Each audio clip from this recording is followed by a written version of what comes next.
Hi everyone, welcome to week 4 of the course. We seem to be moving along pretty swiftly, more than halfway through the course now. It's a downward slope.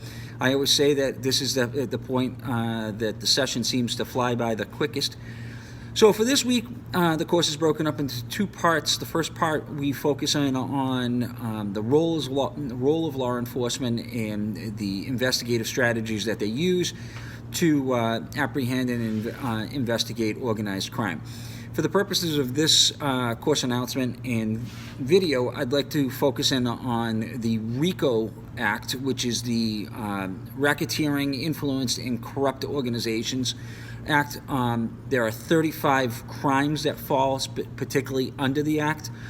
There's notable organizations as the Hells Angels, the Gambino family, the Latin Kings, and actually the Key West Florida Police Department was also charged under the RICO statutes.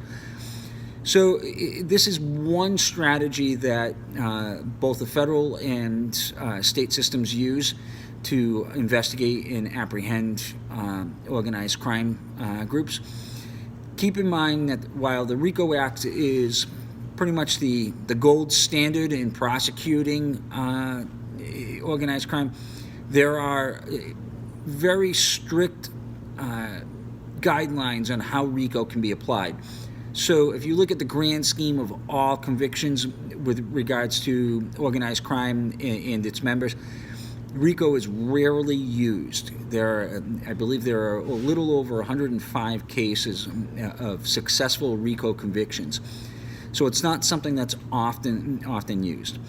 The second part of the week, we talk about undercover work. And undercover work is stressful, depressing, leads to temptation. You can develop a sense of sympathy for the people that you're investigating. You're building these relationships in an effort to build your tactical and your strategic information for the investigation, but at the same time, you're building relationships. And the other side to that is law enforcement officers that are assigned to undercover work are relatively new. So they're less experienced than some of the seasoned investigators. So they often can find themselves in sticky situations. These are just some of the aspects that I'm hoping that you'll address in your paper for this week. As always, if you have any questions, please feel free to reach out to me, and I still hope that you're enjoying the course.